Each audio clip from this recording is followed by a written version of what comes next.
Alors, on va commencer à faire un nouveau shiur. Alors, Pirkei Avot, si vous avez un livre, vous pouvez suivre. Qu'est-ce que ça veut dire Avot? Pirkei Avot. Masechet Avot. Avot veut dire quoi? Les ancêtres, les parents. Pourquoi c'est les parents? Ce sont les paroles des sages. La transmission, la Torah orale qui a été transmise par les sages. Et les sages, on l'appelle Avot. Sha'al, élèves dans le monde futur. Les parents, ils l'amènent dans ce monde. Et les Chachamim mettent leurs élèves dans l'autre monde. C'est pour ça qu'il y a une mitzvah de respecter les parents. Il y a une mitzvah de respecter le maître, Avot. Depuis Moshe Rabbeinu jusqu'à aujourd'hui, transmission par génération. Donc ça, c'est le nom de la Masechet, Avot pluriel, Avot, parce qu'il y a des centaines, des milliers, des dizaines de milliers, des centaines de milliers, des millions de Chachamim. Dans chaque génération, il y a une grande quantité de Chachamim, tous transmettent d'une manière ou d'une autre. Grands Chachamim, des petits Chachamim, sont tous transmis la Torah. Si on va collecter tous les sages de toutes les générations, les sages de notre génération, de la dernière, d'avant-dernière, génération par génération, dans chaque pays, dans chaque ville, on arrive à un chiffre phénoménal. Tous sont considérés pour nous comme des parents. Alors, on va commencer la Mishnah. Moshe Kibel Torah Misinaï. Umesara Yoshua. Moshe a reçu la Torah du Sinaï. Du Sinaï. C'est-à-dire quoi du Sinaï? De ce qui est apparu au Sinaï, de Dieu. Il a reçu la Torah de Dieu. Pourquoi on ne nous dit pas le mot Dieu? Parce que c'est marqué dans le Chumash. Le Pirkei Avot ne veut pas nous raconter ce qui est marqué dans le Chumash.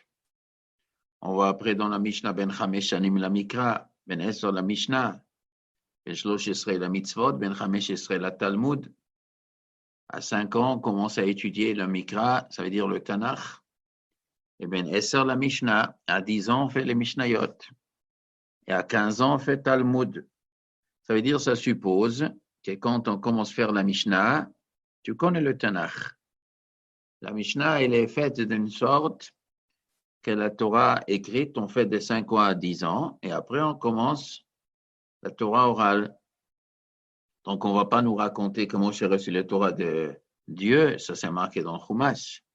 On nous dit que Kibel Torah mi Sinaï, pour nous dire qu'il a tout reçu du Sinaï. Ça veut dire quoi? Il a reçu tout du Sinaï. Pendant les 40 jours que tu as à Sinaï, les Klalim, et après les Pratim. Les détails étaient inclus dans les Klalim. Klal ou Prat. Pendant les 40 jours, et après du Ohel Moed, pendant que l'Ohel Moed, il était encore pendant 50 jours, on avait déjà vu depuis Rosh Chodesh Nissan jusqu'à Ovin Iyar, le Mishkan était toujours campé à côté de Har Sinaï. Hachem lui a parlé dans ce Ohel Moed. Et après, ils ont parti 40 ans. Mais tout était inclus dans ce qu'il a entendu dans les premiers 40 jours. Moshe Kibel Torah mi Sinaï. Umesara le Yoshua, l'origine de la Torah c'est le Sinaï. Umesara le Yoshua, il a transmis à Yoshua. C'est-à-dire quoi? Il a transmis à Yoshua? Il a transmis à tout le peuple juif. Il y avait beaucoup de sages. Il y avait les 70 sages. Il y avait beaucoup d'autres sages, des grands, des petits. Et tous les juifs. Il a transmis la Torah à tous les juifs.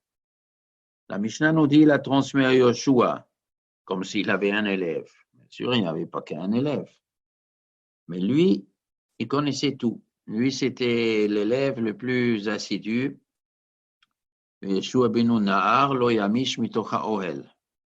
Même pendant que Moshe a quitté l'Ohel Moed, qui était en dehors du Mishkan depuis les Hegel jusqu'à la construction du Mishkan, où Moshe Rabbeinu est campé en dehors des Juifs, comme marqué dans Parashat Kitissa. Et Hachem lui a parlé là-bas, et après Moshe Rabbeinu, il est revenu, il a mis un masque sur son visage. Il est venu chez les Juifs et quand il enseignait, il a enlevé le masque. Quand il avait terminé d'enseigner, il a remis le masque. Il est revenu chez lui à la maison. Il était en dehors d'Ohel Moed. Et pendant qu'il enseignait aux Juifs, comme la Gemara dit dans Hérovine, il a enseigné à Aaron, ses enfants, aux Skenim et à tous les Juifs. Mais pas à Yoshua ben Nun. Parce que le texte il dit Yoshua ben Nun Nahar lo yamish mitoch ha'ohel. Yoshua ben Nun, il est resté dans l'Ohel Moed. Lui, il a préparé les cours, il a révisé. Tout de suite que Dieu donnait un shiur à Moshe, tout de suite Moshe l'a transmis Yoshua, avant de quitter sa tente. Et après, il est parti chez les Juifs à enseigner aux Juifs. Yoshua était le premier, quand c'était tout fraîche, la fraîcheur des shiur. C'est pour ça, quand Moshe est monté à Har Sinaï 40 jours, Yoshua l'a accompagné, il a attendu les 40 jours en bas. Pourquoi il a attendu en bas? Pour recevoir Moshe quand il descend. Il voulait tout fraîche. Dès que Moshe est descendu, tout de suite il a transmis à Yoshua ce qu'il a entendu. Toujours Yoshua était le premier, donc il a capté le plus Yoshua. Lo yamish mitoch ha'ohel. Il n'a jamais quitté le Ohel. Donc ça c'est Messara. Il a transmis la Torah à Yoshua ben Nun. Et après, Moshe Rabbeinu il est niftar, Yoshua ben Nun est devenu le chef. Et qu'est-ce qu'il a transmis donc? La Torah écrite et la Torah orale. Toute la Torah orale, il a transmis. Et la Torah orale, elle est composée par des halachot, le pirouche de chaque mitzvah. Il y a 613 mitzvot. Il n'y a aucune mitzvah du Chumash qu'on peut bien saisir les détails si on n'a pas l'explication orale qui est autour. La Torah nous dit de faire une soukha, mais il faut savoir comment on fabrique une soukha. C'est quoi une soukha? C'est comment on fait la mitzvah de soukha. Comment on la fabrique, quelle est l'auteur, quelle est la largeur, avec quoi on fait le srach, les murs. C'est quoi? Habiter dans un soukha. Habiter, ça veut dire quoi? Qui doit habiter? Qui ne doit pas habiter? Chaque mitzvah, il a beaucoup de détails. La mitzvah nous lui fait des tzitziot. Alors, c'est quoi les tzitziot? C'est comment on fait les tzitziot? Avec quoi on fait les tzitziot? Qui doit les faire? Comment ils sont composés? Il y a chaque mitzvah. La Torah nous dit Shabbat, ne travaillez pas. Ceux qui travaillent Shabbat, il est condamné à mort. Oui, mais ça veut dire quoi travailler? On est condamné à mort. Pour quelle chose il faut définir? La Torah ne le définit pas. Elle nous dit ne travaillez pas. Alors, il y a une Torah orale. Il y a des choses qui ont une allusion dans le texte. 99% des halachot de la Torah orale, ils trouvent leur appui dans le texte et il y a une transmission qui a été transmise par cœur. Ça vient de Messara, il a transmis cette Torah orale. Elle est donc composée par l'explication de chaque mitzvah et aussi l'explication de l'histoire de la Torah, les détails de la Torah. La Torah nous raconte avec des mots, beaucoup de choses, et chaque mot, il y a une explication, des explications, beaucoup d'explications. Tout ça, ça a été transmis. Ce qui n'était pas transmis, on peut trouver tout seul. Il y a des règles qu'on peut trouver, comment on fait dracha. S'il s'oublie une halakha qui s'oublie, on peut en principe la retrouver par les midot Torah nidreshet bahem. Et les règles, comme on déduit du texte une halakha, Gzera Shabbat, Binyanav, Kal Vachomer, Klal ou Prat, Prat ou Klal, ces règles aussi étaient transmises. Mais à part des halakhot, étaient aussi transmis les idées de la Torah, l'éducation, le moussar, la hirat shamayim, les qualités, ce qui fait que l'homme y réussit, ce qui fait que l'homme ne réussit pas, les paroles dans Pirkei Avot, tout ce qui est marqué dans Pirkei Avot, Moshe l'a reçu. C'est marqué dans Pirkei Avot, sur Chacham il a dit ça, sur Chacham il a dit ça, sur Chacham il a dit ça. Toutes les paroles, ces belles paroles qui sont dans Pirkei Avot, ce n'est pas ces Chachamim qui l'ont inventé, ils ont reçu de Moshe, mais Har Sinaï qui l'a transmis. Et pourquoi toujours Les Chacham dans Pirkei Avot, il dit Rabbi Akiva, il dit Rabbi Tarfon, il dit Rabbi Gamliel, il dit Rabbi Elazar ben Azariah, dit. Ça veut dire qu'eux, ils ont pris ce slogan qui a conduit, avec lequel ils ont conduit leur génération. Dans chaque génération, il faut mettre, dans chaque génération, il faut mettre le viseur sur une autre chose. Il y a des faiblesses, des forces dans chaque génération. Et le maître de la génération, les maîtres de la génération, ils doivent détecter quel est le point qu'il faut souligner. Et il faut répéter beaucoup. Quand on dit Hu Haya Omer, dans Pirkei Avot, on dit lui, il a dit, ça veut dire que lui, il a répété. Il a dit toute sa vie. Ça, c'était son message pour les gens de sa génération, parce qu'il a vu dans sa génération qu'il y a des gens qui avaient besoin plus spécialement tel et tel enseignement. Donc, lui, il a dit ça, il a répété ça toute sa vie. Mais en vérité, tout ce qu'il disait, tout venait de ce qu'ils ont entendu de Moshe. Moshe Kibel Torah Misena Messara, Yeshua, donc il a transmis à Yeshua ben Nun. Yeshua ben Nun, il était le chef du peuple juif combien d'années? 28 ans. C'est 82 ans. Il est devenu le chef. Il avait 42 ans quand il est sorti d'Égypte.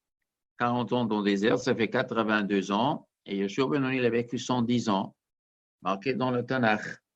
Donc, il était le chef du peuple juif pendant 28 ans. Mais Sarah le Yoshua, mais il était le chef politique. Il était comme le roi. C'est lui qui disait, c'est lui qui a géré les guerres pour conquérir Israël. Et il était le plus grand Talmid Chacham. Et il a transmis le plus grand Talmid Chacham. Il y avait des gens comme lui aussi. Elazar à Cohen, le Cohen Gadol. Il y avait Othniel ben Knaz, le gendre de Caleb ben Yefouné. Et les autres Gedolim, il y avait beaucoup. Yeshua les Zkenim. Yeshua a transmis la Torah aux Zkenim. Donc, quels Zkenim? Les anciens, les sages. Dans le Chumash, il est marqué que Moshe l'a enseigné aux Zkenim, Ve'ela Zkenim Amar. Shivim Zkenim. Il y avait au début, à la sortie, il y avait Shivim Zkenim. Quand ils sont rentrés en Israël, Yeshua ben Nun aussi, il y avait des Zkenim. Quand Moshe il a mis la main sur Yoshua et il lui a donné la smicha, aussi il est marqué devant les yeux des Zkenim. Quand à la fin des 40 ans, Moshe Rabbeinu il a fini d'écrire la Sefer Torah, il a donné au Kohanim Bnei Levi et c'était devant les Zkenim. Donc ces Zkenim, ils ont entendu la Torah aussi de Moshe, mais on nous dit ici, Yoshua, il a donné aux Zkenim. Alors ces Zkenim, ils avaient peut-être le même âge que lui, mais lui connaissait un peu plus qu'eux, parce qu'il était toujours à côté de Moshe. Donc même avec toute la politique en Eretz Israël, qu'il était obligé de gérer, il a transmis la Torah aux Zkenim. Aux Zkenim la Nevi'im, et les Zkenim, ils ont transmis aux prophètes. Alors qui sont ces prophètes? Ça veut dire quoi? Ils ont transmis aux prophètes. Yeshua aussi, il était prophète. Moshe, c'est le plus grand prophète. Moshe, c'est le plus grand. Yeshua ben Nun était prophète. Et entre Yeshua et les Nevi'im, il y a ici Zkenim. Ces Zkenim aussi, ils avaient Ruach HaKodesh. Mais Kaniré ne compte pas parmi les Nevi'im. Les Zkenim, c'est encore plus grand.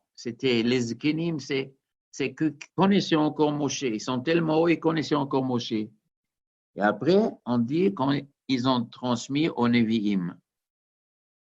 Qui était Navi? Elia Cohen était Navi. Shmuel était Navi. David ou Shlomo, ils étaient Nevi'im. Et après, Nathan Hanavi, Gad HaChosé, il y avait beaucoup de Nevi'im, Elia Navi, tous les Tréassar. En vérité, la Gemara nous raconte qu'il y avait 1 200 000 Nevi'im chez les Juifs. Et la majorité, ils ont vécu de l'époque, depuis la naissance de Shmuel Hanavi, jusqu'à la disparition d'Elia Hanavi. Ça, c'était la grande époque de prophétie. Shmuel Hanavi, le Shema de Shmuel Hanavi était très grand, c'est un grand grand récepteur de prophéties, et toujours le grand de la génération, il a influence pour les autres de la génération. Shmuel Hanavi était une grande neshama, Moshe Aaron Bechoanav, ou Shmuel Bekore Shemu. Il était équivalent d'une certaine manière à Moshe Aaron. Il a amené de Nevoa. Son père aussi était Navi, Shmuel. Son père Elkana était prophète. Sa mère Chana, elle était prophétesse, une de ces prophétesses. À l'époque d'Elkana, il est marqué Minahara Mataim Tsofim. Tsofim, c'est des prophètes. Ram Mataim, c'est Mataim. Echad mi Mataim Tsofim. C'est-à-dire, Elkana faisait partie d'un groupe de prophètes, 200 prophètes. Un des 200 prophètes à l'époque d'Elkana. Mais après, il y avait beaucoup plus. Depuis qu'Elinavi est né, depuis Shmuel Hanavi est né, il y avait beaucoup de prophètes. Mais nous avons seulement le nom de 48 prophètes. Nous avons les paroles de 48 prophètes. Comme la Gemara nous dit, Nevoa she'utzracha ledorot nichteva, Nevoa shelo utzracha ledorot lo nichteva. Une prophétie qui était importante pour les futures générations, elle a été écrite. Une voix qui n'était pas plus importante pour les futures générations, c'était des choses locales, c'était des choses pour le moment, elle n'était pas écrite. Si on a transmis oralement, on a transmis, sinon, c'était local, c'était pas si important. Les paroles importantes pour toutes les générations, c'est ça qui était écrit que nous avons dans les paroles des prophètes, dans Sefer. Yoshua, Shoftim, Shmuel, Melachim, Divrei Hayamim, Yeshai, Yirmiyah, Yechezkel, dans le Tanakh. Alors, les Nevi'im, donc génération après génération, les Nevi'im, ils ont transmis la Torah. Ils ont transmis, les prophètes étaient des transmetteurs de la Torah. Il faut bien comprendre que le judaïsme ne fonctionne pas comme les ennemis du judaïsme imaginent le judaïsme. Quand on veut connaître quelqu'un, il ne faut pas demander les ennemis. Il faut demander les choses eux-mêmes. C'est autre chose. Les ennemis du peuple juif, les ennemis du judaïsme, l'exemple, les chrétiens, ils ont fabriqué que chez les juifs, il existait des prophètes et des sages. Et les prophètes faisaient pas partie des sages. Et ils coupaient le peuple juif entre les sages et les prophètes. Comme si les prophètes, ils étaient en guerre contre le peuple et contre les sages. Et comme si les sages n'étaient pas proches des prophètes. Ça, c'est l'image tragique, catastrophique, hérétique, comment le christianisme regarde sur le peuple juif, sur le judaïsme. Or, c'est pas comme ça. Les prophètes faisaient partie des Chachamim, ils transmettaient la Torah, c'est ça que la Mishnah nous dit. Les Nevi'im, ils étaient Moser la Torah. Yeshai Hanavi, Yirmiyah Hanavi, Yechezkel Hanavi, Amos, Micha, Oshéa, ils étaient le chef du Sanhedrin, comme il dit le Rambam. Ils étaient justement, ils faisaient partie des sages. Ils étaient à la tête des sages.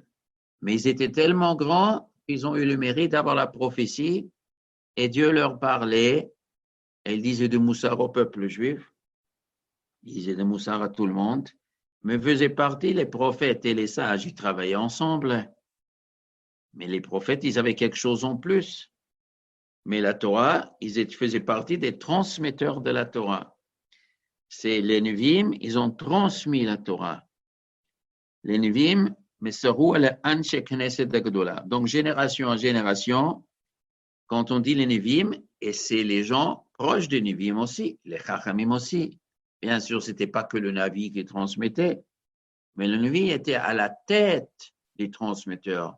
Il y avait des yeshivot, il y avait des yeshivot pour prophétie, Talmidei Nevoa, comme c'est marqué toujours dans la Tanakh. Des yeshivot où on apprenait la Torah, de Bate Knesiot, de Bate Midrashot. On faisait des Kriyat Torah. Moshe Rabbeinu l'a instauré. On fait Kriyat Torah, Shabbat, et lundi et jeudi. Il a instauré qu'on fait 3 psukim. Après Ezra Sofer, il a ajouté qu'on fait 9 psukim minimum. Mais Moshe Rabbeinu a déjà instauré Kriyat Torah. Donc, il y avait déjà des Bate Knesiot, Bate Midrashot, bien sûr. Avant le Beit Rishon, à l'époque de Yeshua ben Nun aussi, tout de suite, on a instauré ça. Et partout, on enseignait la Torah. Des grands, des petits chachamim, tout le monde a transmis. Mais la Mishnah nous dit, les prophètes ont promis, ils ont transmis. Comme on dit, Yeshua a transmis aux Ekenim. Yeshua a transmis aux Ekenim. Ce n'est pas que Yeshua. Les Ekenim, ils ont transmis à tout le peuple juif. Mais on parle ici du top, le top, le Messara. Dans le mot Messara, il y a un petit point. Moshe Kibel Torah Sinaï, il a reçu la Torah au Sinaï.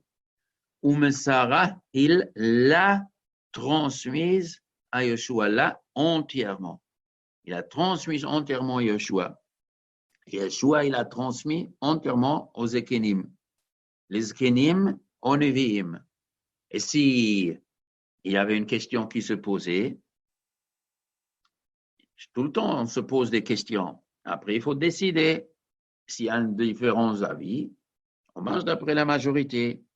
D'ailleurs, jusqu'à l'époque de Yossi ben Yoézer, c'était l'époque de Hanouka à peu près, jusqu'à Yossi ben Yoézer, les disputes, ils étaient toujours tranchés par la majorité, comme la Torah nous raconte, on parle de Shoftim, que quand il y a quelque chose caché, qui est pas les Mukhadavar, ben dam le dan, ben din le din, ben nega la nega, divret, l'autre bisharecha, bekam tavalit, comme Hashemcha, Hashem Elokecha, et tu vas consulter les Chachamim, ben, ceux qui vont t'enseigner, tu vas accepter. Donc, l'installation de Chachmei HaTorah qui enseignaient, qui décidaient les décisions. Bien sûr, c'était depuis Moshe Rabbeinu, Yeshua ben Nun, ça existait. Mais on nous parle ici, le top de l'enseignement, c'était Yeshua aux Zkenim, les Zkenim aux Nevi'im, et les Nevi'im, Messarou, ils l'ont transmis de génération en génération, le Anshe Knesset HaGedolah. Jusqu'au arrive à Anshe Knesset HaGedolah, ça c'est les sages qui étaient pendant la construction du deuxième temple. Alors ici, dans cette Mishnah, on nous a sauté, on a sauté beaucoup de générations. Pourquoi? Pour raccourcir. Ça veut dire quoi? Il y a combien d'années? Le Moshe, 40 ans dans le désert. Et depuis la mort de Moshe jusqu'à la construction du premier Beth Amikdash, il y a 440 ans. Depuis la sortie d'Égypte jusqu'à la construction du premier temple, il y a 480 ans. Il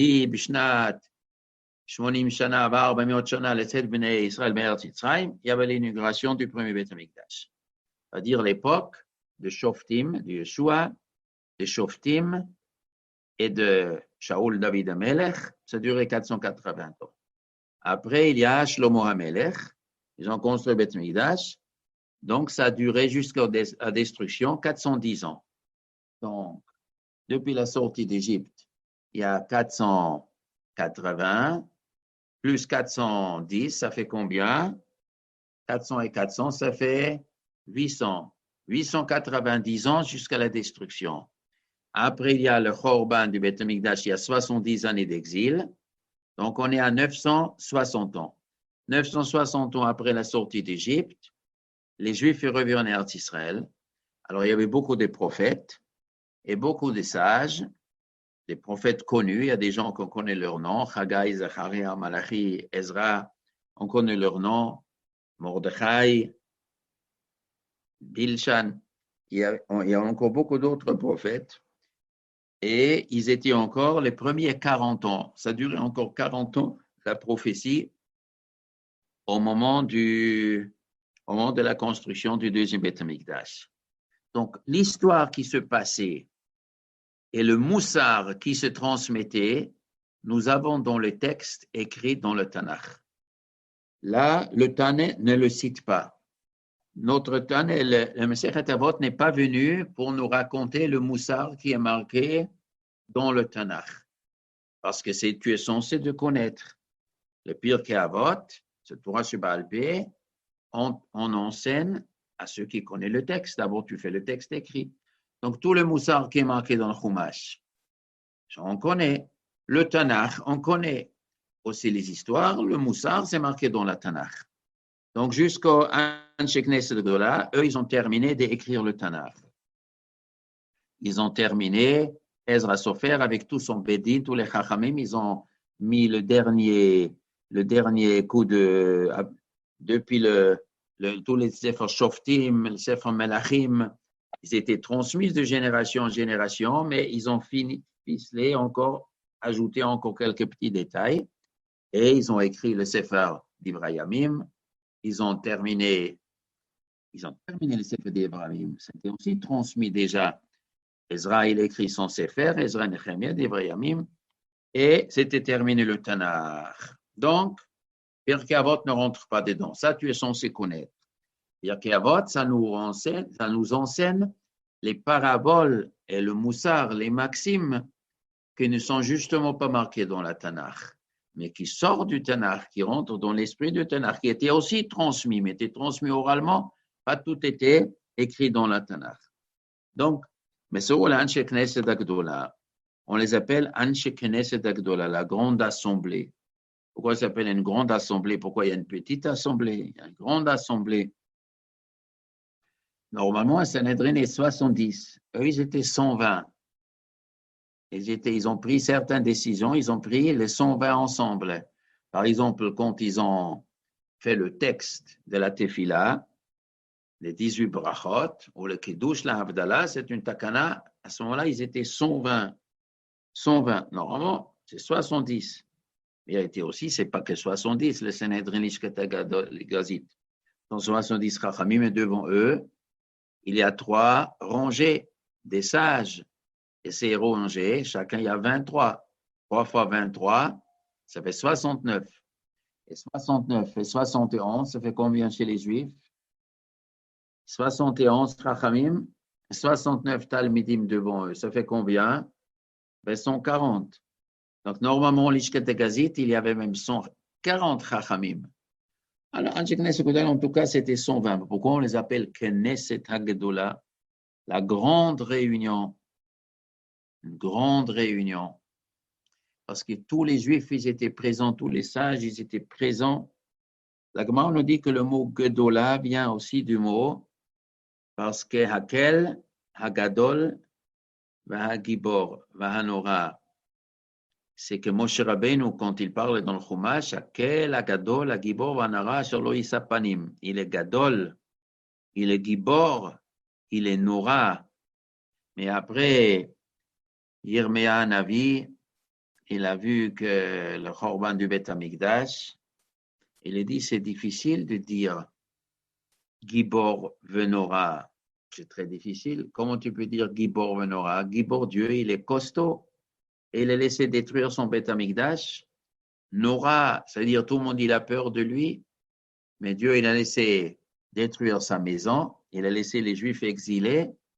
Il n'est pas Nora. On voit que les Goyons n'ont pas peur. Ils ont dit, on ne peut pas mentir devant Dieu. On ne peut pas dire dans la Tfila, Gibor, Venora, quand nos sentiments ne sont pas ils ne sont pas sensibles à ces paroles. Ils ont dit, quand on fait la Tfila, on ne dit pas Gibor, Venora. Quand il y a Anshe Knesset Gdola, ils sont venus, ils ont dit, oui, on peut lui dire Gibor, Venora. En Gvurotav, en Noratav. Maintenant, dans les 70 années d'exil, nous avons vu comment Dieu il est grand, comment il est puissant. Que quoi? 70 loups, ils n'ont pas pu manger la brebis.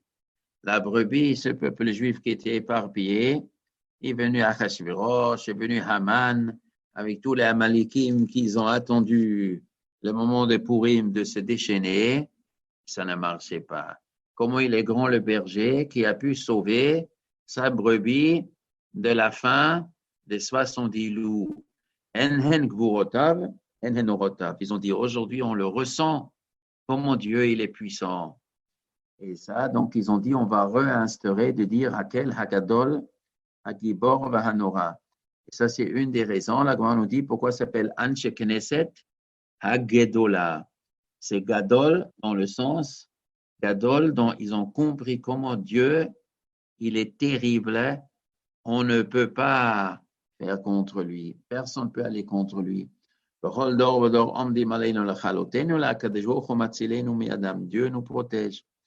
Et ça, nous pouvons ajouter, dans chaque génération, on peut ajouter Nifla, comment tellement beaucoup de forces du mal veulent détruire ce qui existe dans le peuple juif, et ça ne marche non plus. Ça ne marche pas, impossible.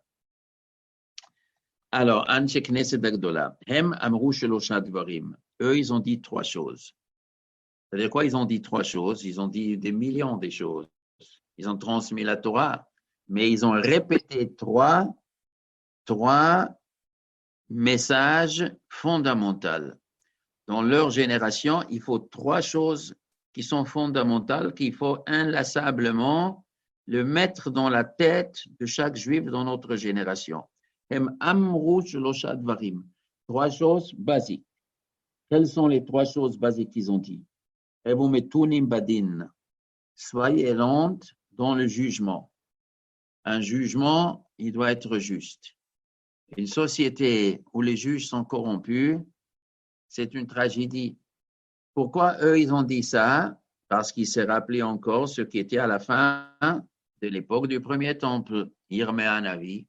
Quand on prend les livres d'Yirmia Navi, il a levé la voix contre les rois corrompus, contre les ministres corrompus, contre les juges corrompus, contre la corruption, l'injustice. Yeshaya Navi, il a déjà parlé, l'injustice, Havre Ganavim, Rotfe Shalmonim, et il n'y a pas Almana Yatom, la veuve et l'orphelin n'est pas défendu, c'est les riches, les puissants, qui sont criminels, qui font leurs lois, et ça fait souffrir le peuple. Hein? Et ça, c'était à l'époque d'Yirmia Navi. Donc, à Anshe Knesset Agdola, ils ont dit, nous allons mettons un changement. Maintenant, on va créer un État religieux qui est basé sur la justice. Et pour faire une bonne justice, elle ne faut pas qu'elle soit expéditive. Elle sera lente. Il faut bien réfléchir qui a raison, qui a tort. Pas faire vite. C'est la base de la société. Ils ont dit sur cette base, il faut construire le nouveau État juif. Et il faut mettre debout beaucoup d'élèves. Ça veut dire qu'il faut enseigner à beaucoup d'élèves. Il faut que beaucoup de gens sont chachamim. Quel est le chidouche?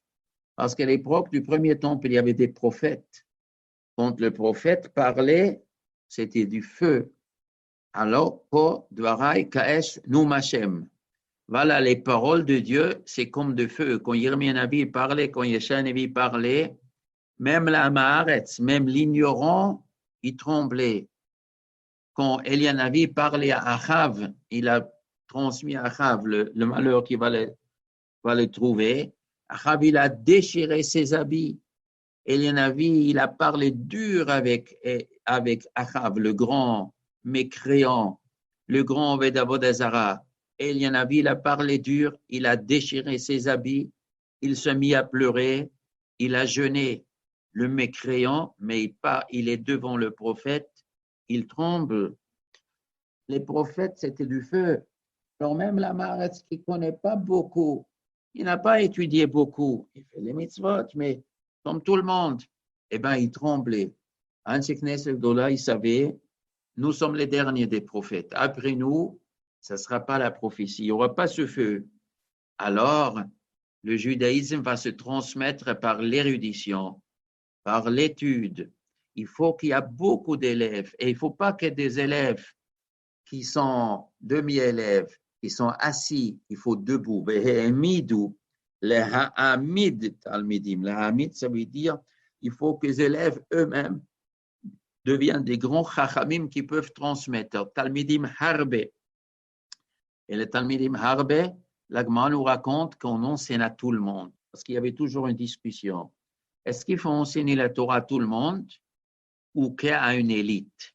Ça veut dire quoi, élite? Pas dans le sens riche.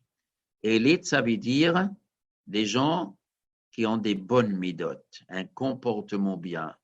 Il y avait un machlok toujours. Est-ce qu'il faut enseigner à tout le monde ou qu'il y ait des gens qui ont un bon comportement? Pourquoi? Parce que si tu enseignes à des gens qui n'ont pas un bon comportement, il y a une qualité et un défaut. Il y a un avantage et un inconvénient. L'avantage, c'est que peut-être ils vont faire teshuva, ils vont devenir bien. L'inconvénient, s'ils ne deviennent pas bien, c'est pire.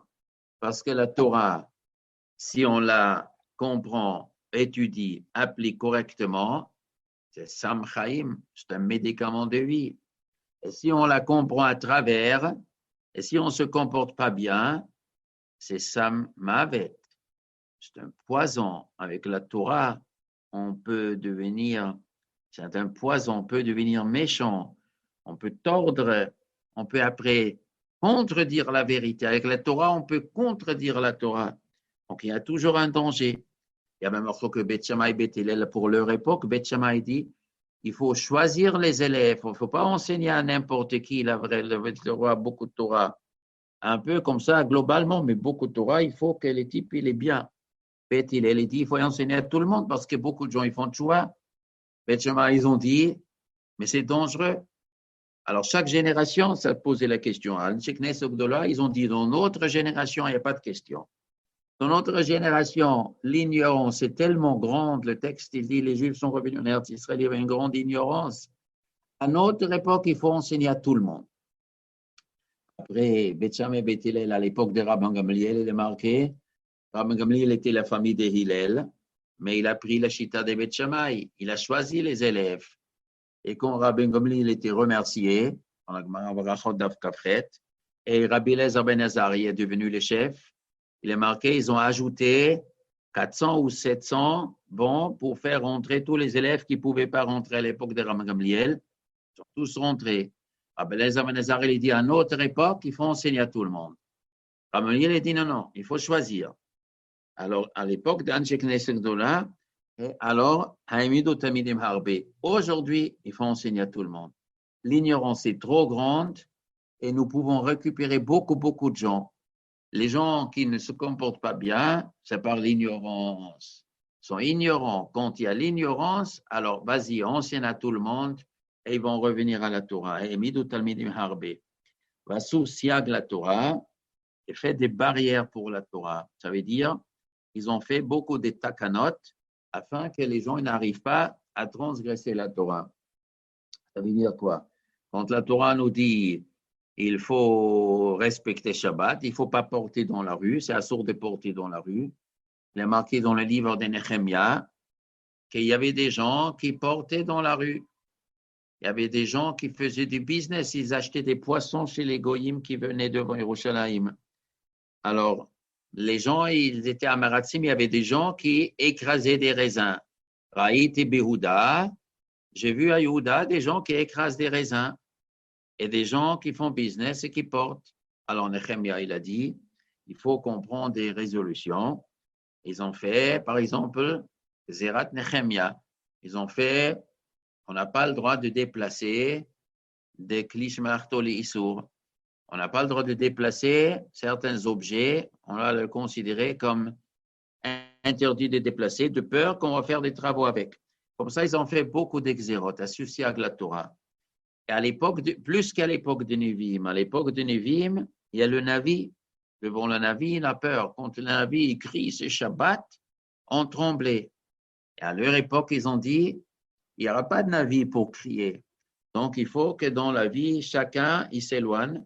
Donc, ils ont fait des takanot, associés à la Torah. Et ces trois principes-là qui sont marqués ici, ils ont martelé ces trois principes. Ça, ils sont marqués en vérité dans la lettre que Ezra Sofer a reçue de l'empereur perse. Nehemia, avant de monter à Yerushalayim, il était le chef des chansons de Darius, le roi des Perses. Et Darius n'était personne d'autre que le fils d'Esther Amalka. Esther Amalka avait un fils. Les gens ils disent que c'est de Achashverosh, mais ça tient pas dans les années, ça tient pas. C'était le fils de Mordechai. Elle était mariée avec Mordechai avant. Et ils ont fait un truc. Et après la mort d'Achashverosh, Achashverosh, il a régné 14 ans. Et l'histoire de Purim, ça s'est passé la 12e année, 13e année. Tout de suite après, il est mort. Après, il y avait peut-être un autre qui était au milieu. Et après, c'était Darius. Esther, elle a mis son fils. Il était sur le trône. Et Nehemia était le chef des chansons pendant de longues années. Ça veut dire, ils ont travaillé sur lui. Mordechai a travaillé sur lui. Il a préparé pour permettre aux Juifs de remonter en Eretz Israël et il a aidé. Et après, il a donné la fameuse lettre qu'il a donnée à Ezra Sofer. Il a écrit, Darius, il a écrit à Ezra Sofer, la lettre qui est marquée dans Ezra. Je te demande à toi, à Ezra, de nommer des juges dans tout Eretz Israël. Et tu vas obliger les Juifs d'être religieux. Et tu as tout le pouvoir absolu sur les Juifs. Et les conduire dans les lois de ta religion, religion de ton Dieu.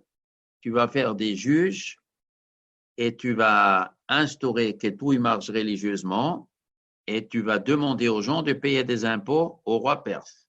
Ça, il n'a pas oublié. Ça, il fallait le dire, il faut respecter, parce que sinon les goïms, ils n'auraient pas accepté que les Juifs, ils font un État, pour permettre que les Juifs font un État, pour que l'Empire perse est d'accord, il fallait qu'ils soient soumis. Ils ont juré fidélité d'ailleurs à Darius. Ils ont juré de jamais lui faire un coup. C'est pour ça quand Alexandre le Grand il est venu en Eretz Israël, il a demandé aux Juifs de lui aider de gagner contre Darius. Ils ont refusé. Ils ont dit, comme Flavius raconte, ils ont dit, on ne peut pas vous aider. On a juré fidélité. À Darius, ils sont très énervés. Malgré que Shimon HaTzadik, il a prié qu'Alexandre le Grand, il gagne les guerres. Prier, il a prié, mais aider, il n'a pas aidé. Et Alexandre le Grand, il a menacé les Juifs. Ils ont dit, on a juré à Darius, on ne lui fait pas du mal, on ne va pas lui faire du mal. Après la mort de Darius, c'était déjà autre chose. Alors ça, c'est... Donc, il était marqué dans la lettre que Darius, il a donné, Koresh Darius, c'est le même, il a donné à Ezra, tu instaures beaucoup des élèves, tu leur enseignes la Torah, tu vas faire la justice, et la justice est enseignée beaucoup, et les dirigés dans la Torah, ce sont les trois choses qui sont marquées ici dans la Mishnah. Et ça, Ezra, il a reçu cette lettre, parce que Nehemia, sûrement, il a demandé qu'on lui donne cette lettre. Ça lui a donné un pouvoir nommé par le roi perse pour gérer les Juifs comme il faut. Donc, ce sont les trois principes qu'Ancien Knesset de là, ils ont martelé tout tant qu'ils étaient en vie. Et après, bien sûr, ils ont transmis la Torah. Ils ont transmis la Torah au peuple juif. Mais Soro en parle toujours, le Messirat à Torah. Ils ont transmis la Torah. Shimon HaTzadik, la deuxième Mishnah. Shimon HaTzadik, Haya Mishiare Knesset Agdola. Il était Mishiare, parmi ceux qui restaient de Knesset Agdola. Ça veut dire un après l'autre, ils sont morts. Ils étaient des gens très âgés. Étant donné que le chef d'Anchet Knesset Agdola, ils sont nés avant la destruction du premier temple. Daniel, Mordechai faisait partie d'Anchet Knesset Agdola, il est marqué dans la Tanakh.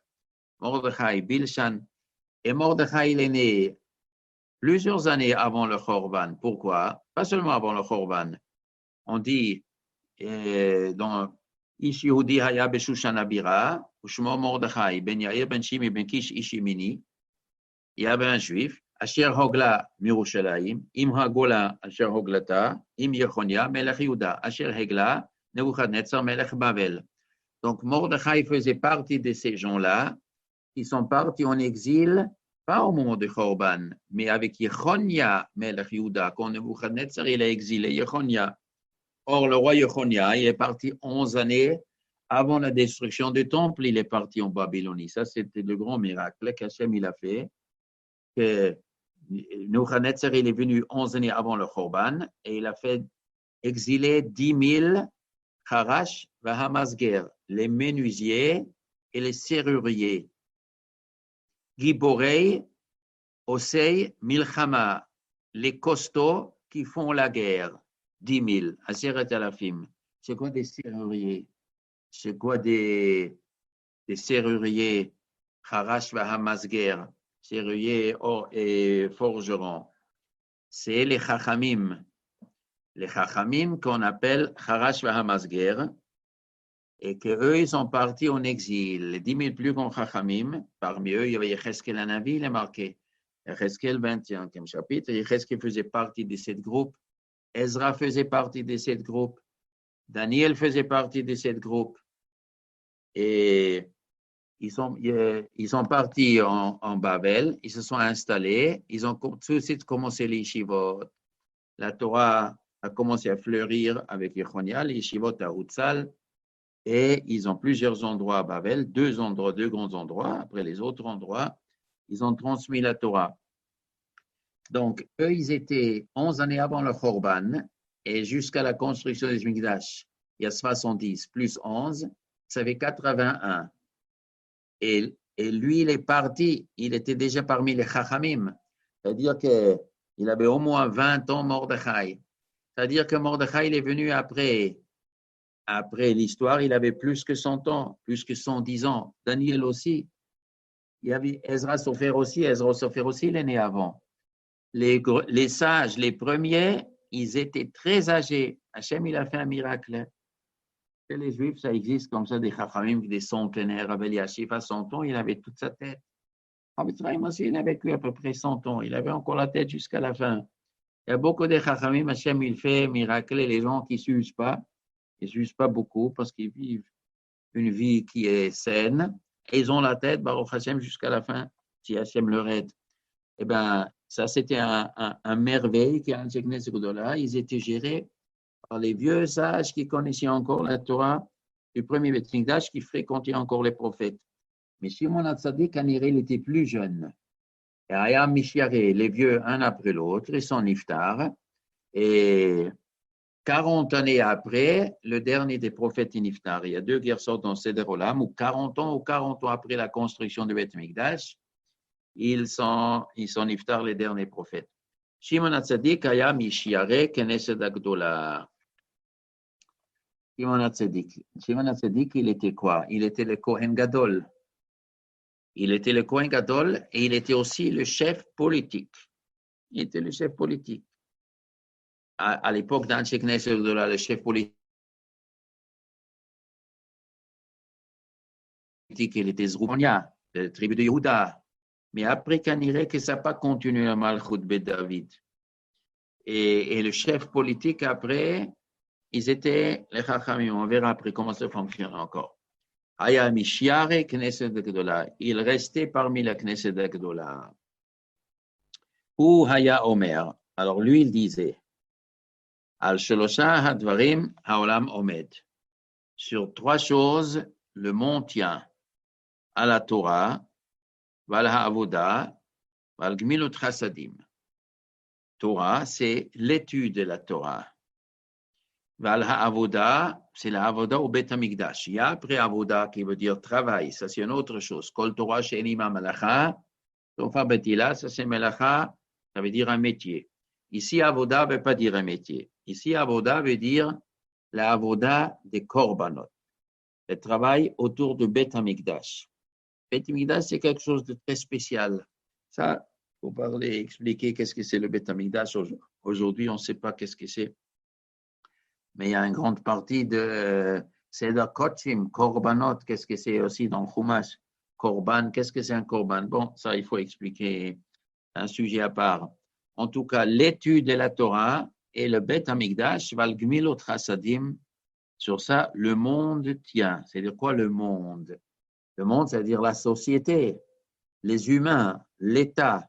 Si nous voulons réussir à faire un État comme il faut qu'il y ait beaucoup de Torah, il y a beaucoup d'Avoda et beaucoup de Gmilot Chasadim. Ce sont les trois principes. Maintenant, Messaroua, ils ont transmis la Torah, mais ce sont les proverbes qu'il faut tout le temps se répéter les bases. Ça, c'est ce que Shimon HaTzadik, il a donc transmis. Antignos. Ah, il est 6 heures. Bon, on va continuer Bezrat Hashem demain. On va continuer demain Bezrat Hashem à 5 heures, comme aujourd'hui.